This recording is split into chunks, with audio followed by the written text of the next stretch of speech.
Friends எல்லாருக்கும் வணக்கம். எல்லோரும் எப்படி இருக்கிறீங்க? எல்லோரும் நல்லா இருக்கிறீங்கன்னா, இன்றைக்கி மீன் வாங்கியிருந்தோம். புரட்டாசி மாதம் வந்து பார்த்திங்கன்னா ரேட்டு மீனோட ரொம்ப கம்மியாக இருந்தது. இன்றைக்கி மீனோட ரேட்டு வந்து பார்த்திங்கன்னா மத்தி மீன் 1 கிலோ 100 வந்துச்சு. மத்தி மீன் நெத்திலி மீன் கலந்து போட்டிருந்தாங்க. 1 கிலோ 100. ஓகே, ரெண்டுமே கலந்து வந்தனால நாங்கள் ஒரு 1.5 கிலோ வாங்கினோம். நெத்திலி மீனை வந்து நம்ம சில்லி மாதிரி போட்டு அதை வந்து நம்ம குழந்தைங்களுக்கு கொடுக்கலாம். அது எப்படி நம்ம செய்கிறது பார்க்கலாம். நெத்திலி மீனை வந்து சில்லி மாதிரி போட்டு நம்ம குழந்தைங்க வந்து இந்த மாதிரி செஞ்சு கொடுத்தா விரும்பி சாப்பிடுவாங்க. அந்த குழந்தைங்களுக்கு வந்து இந்த மாதிரி செஞ்சு கொடுக்கலாம். வாங்க ஃப்ரெண்ட்ஸ், இதை வந்து இப்போ ஒரு வீடியோவை பார்க்க போகிறீங்க.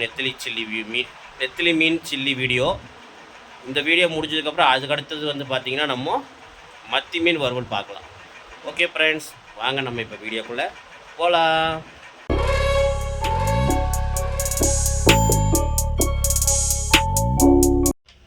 ஃப்ரெண்ட்ஸ் வாங்க நம்ம பாருங்கள், நெத்திலி வந்து எவ்வளோ அழகாக கழுவி வச்சு பாருங்கள். நம்ம க்ளீன் பண்ணி நெத்திலி பார்த்திங்கன்னா நெத்திலியுமே மத்தியுமே சூப்பராக க்ளீன் பண்ணி கழுவியாச்சு, சுத்தமாக கழுவியாச்சு. இப்போ வந்து இந்த வீடியோ என்ன பார்க்க போகிறீங்கன்னா, நம்ம நெத்திலி வந்து சில்லி போட போகிறோம். நெத்திலி சில்லி எப்படி இருக்குது பாருங்கள்.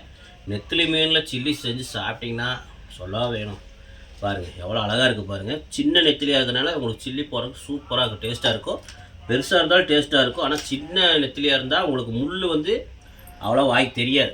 இப்போ வாங்க நம்ம மசாலா போட ஆரம்பிக்கலாம். இந்த மாதிரி போட்டு பாருங்கள், மசாலா அல்டிமேட்டாக இருக்கும். பாருங்கள் காட்டுறேன் பாருங்கள். முதல்ல நம்ம கார்ன்ஃப்ளவர் மாவு பாருங்கள். கார்ன்ஃப்ளவர் மாவு வந்து பார்த்திங்கன்னா சும்மா 1 ஸ்பூன் அளவுக்கு இப்படி சும்மா தூவி விட்டிங்கன்னா போதும், ரொம்ப வேண்டாம். ஏன்னா கார்ன்ஃப்ளவர் வாசம் அடிக்கும், கார்ன்ஃப்ளவர் மாவு வாசம் தான் அடிக்கும். ஓகே, அதுக்கப்புறம் ரெண்டாவது மிளகாத்தூள் ஒரு 1/2 ஸ்பூன் அளவு போட்டுக்குங்க. ஏன்னா குழந்தைங்க சாப்பிட்றதுனால காரம் உங்களுக்கு அதிகமாகிடும். ஒரு 1/2 ஸ்பூனோ இல்லை ஒரு 3/4 ஸ்பூனுக்குள்ளே நம்ம போட்டுக்கலாம், போதும். அதுக்கப்புறம் மல்லித்தூள் வந்து பார்த்திங்கன்னா நீங்கள் ஒரு 1/2 ஸ்பூன் போதும். ஓகே, ஒரு 1/2 ஸ்பூன் மல்லித்தூள் போட்டுக்குங்க. அதுக்கப்புறம் பார்த்திங்கன்னா உப்பு நம்ம தேவைக்கேற்ப போட்டுங்க.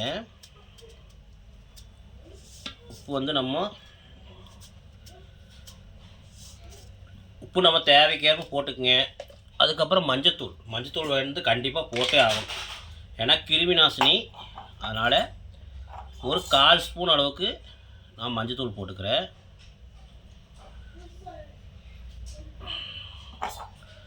ஃப்ரெண்ட்ஸ், ஒரு 1/4 ஸ்பூன் அளவுக்கு நான் மஞ்சத்தூள் போட்டுக்கிறேன். மஞ்சத்தூள் வந்து கிருமி நாசினி, அதனால் போட்டுக்கோங்க. ஒரு 1/4 ஸ்பூன் அளவுக்கு போட்டிங்கன்னா போதும். அவ்வளோதான் ஃப்ரெண்ட்ஸ். இதை அப்படியே நல்லா கலக்குங்க. பாருங்கள், தண்ணி வேணும்னா தொளிச்சிக்கங்க, லைட்டாக தொளிச்சிக்கங்க. இது மாதிரி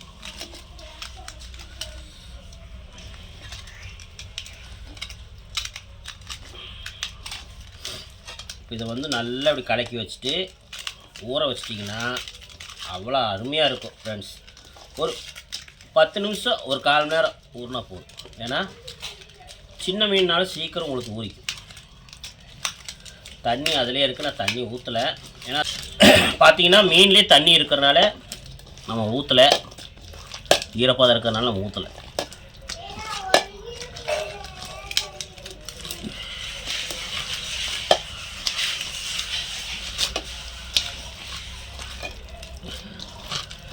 ஓகே ஃப்ரெண்ட்ஸ், இங்கே பாருங்கள், நல்லா இப்படி கலக்கிங்க.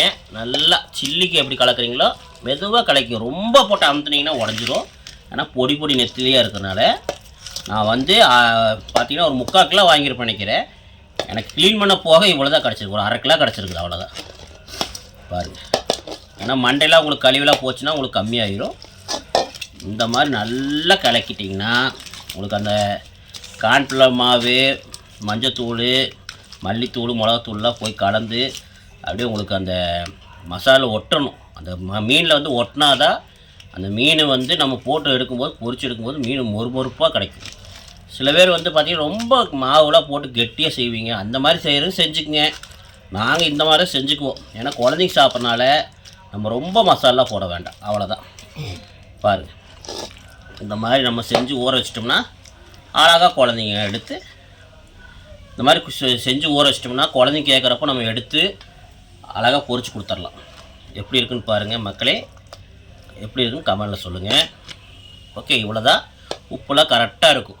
நீங்கள் தேவைக்கேற்ப உப்புலாம் போட்டு கரெக்டாக பண்ணிக்கங்க. ஓகே ஃப்ரெண்ட்ஸ், இது நல்லா ஊறட்டும், ஒரு 1/4 மணி நேரம் ஊறட்டும் போதும். நம்ம அப்புறம் பொரிச்சிக்கலாம். நாங்கள் வந்து வேலைக்கு போயிடுவோம், போயிட்டு சாயந்தரமாக வந்து பொரிக்குவோம்.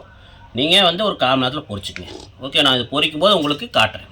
வாங்க, நம்ம இப்போது நெத்திலி சில்லி நம்ம செய்ய ஆரம்பிக்கலாம். சில்லி செய்யறதுக்கு பார்த்தீங்கன்னா நம்ம வடை சட்டி வச்சு வறுப்போம். ஆனால் நாங்கள் வந்து எண்ணெய் வேஸ்ட் பண்ணக்கூடாது சொல்லி தான் இப்போ நாங்கள் வந்து பார்த்தீங்கன்னா தோசைக்கல் மாதிரி ஒரு தவாவில் எண்ணெய் ஊற்றி இல்லை கொஞ்சமாக எண்ணெய் ஊற்றி வறுப்போம். அது எப்படி பாருங்கள், வாங்க பாருங்கள், பேக் கேமராவில் காட்டுறேன்.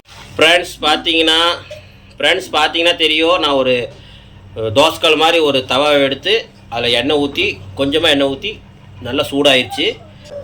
இப்போ வந்து பார்த்தீங்கன்னா நம்ம நெத்திலி பாருங்கள் நல்லா ஒரு 1/2 மணி நேரமாக ஊறி வச்சு ஃப்ரெண்ட்ஸ், நல்லா ஊற வச்சாச்சு. இங்கே பாருங்கள், அப்படியே அல்வா மாதிரி இருக்குது. இப்போ வந்து இதை எடுத்து அப்படியே பூ போல் மல்லிகை சாரல் மாதிரி அப்படியே போடுது.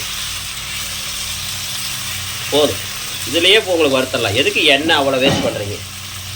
ஆனால் இன்னொன்று ஃப்ரெண்ட்ஸ், நீங்கள் தவாவில் வறுத்தீங்கன்னா டேஸ்ட்டாக இருக்கும். எந்த மீன் வறுத்தினாலும் டேஸ்ட்டாக இருக்கும். எண்ணெயில் போட்டு வறுக்கும்போது அந்த எண்ணெயில் வந்து உங்களுக்கு அந்த மீனோட டேஸ்ட்டில் எண்ணெய் உறிஞ்சிடும். அப்போ அந்த டேஸ்ட் கிடைக்காது எண்ணெயில் ஊற்றி பொரிக்கும் போது. அதனால் அப்படி பொரிக்காதீங்க. இந்த மாதிரி சின்னதாக ஒரு தவா எடுத்து அதில் வந்து இந்த மாதிரி ஒரு தவா எடுத்து அதில் எண்ணெய் ஊற்றி கொஞ்சமாக எண்ணெய் ஊற்றி இப்படி போட்டு வறுத்து எடுத்துட்டிங்கன்னா ஈஸியாக உங்களுக்கு வறுத்துக்கலாம். எண்ணெய் மிச்சமாகும், டேஸ்ட்டு கிடைக்கும். ஓகே, இப்போ இதை கொஞ்சம் நல்லா வேகட்டும், வெந்ததுக்கப்புறம் காட்டும். ஃப்ரெண்ட்ஸ் பார்த்தீங்கன்னா நம்ம நெத்திலி வறுத்தாச்சு. இங்கே பாருங்கள், நெத்திலி எப்படி வறுத்துக்கிறதுன்னு பாருங்கள். குட்டி நெத்திலியாக இருந்தாலும் நல்லாயிருக்கும் டேஸ்ட்டாக. இந்த மாதிரி குழந்தைங்க வறுத்து கொடுத்தீங்கன்னா குழந்தைங்க அழகாக சாப்பிட்டுங்க. அப்படியே சாப்பிட்லாம். முள்ளெல்லாம் ஒன்றும் இருக்காது. முள் லைட்டாக தான் இருக்கும், சின்னதாக, ஒன்றும் பிரச்சனை இல்லை, அப்படியே சாப்பிடுவோம். பாருங்கள் ஃப்ரெண்ட்ஸ், இப்போ குழந்தைங்க சாப்பிட சொல்லலாம், எப்படி இருக்குன்னு பார்க்கலாம். சாப்பிடு. சாப்பிடு. எப்படி இருக்குன்னு பாருங்கள். நல்லா இருக்கா? ஃப்ரெண்ட்ஸ், என்ன ஃப்ரெண்ட்ஸ் எல்லாம் ஆஹா ஓஹோங்கிறாங்க, டேஸ்ட் அல்டிமேட்டுங்கிறாங்க. நம்மளும் சாப்பிட்டு பார்க்கலாம்.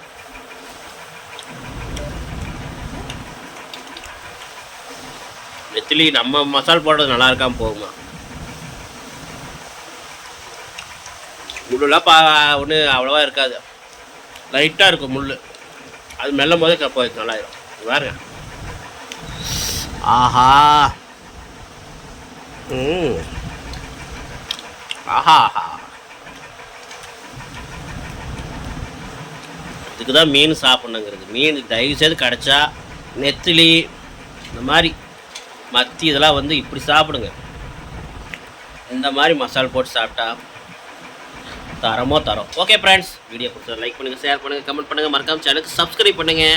அடுத்து வந்து பார்த்தீங்கன்னா நான் மீன் குழம்பு எப்படி செய்கிறதுங்கிறது ஏற்கனவே வீடியோ போட்டிருக்கிறேன். அதனால் மீன் குழம்பு செய்யலை, நான் அந்த வீடியோ உங்களுக்கு காட்ட விரும்பலை. எங்கள் அம்மா செய்கிற மாதிரி செய்ய போகிறேன்.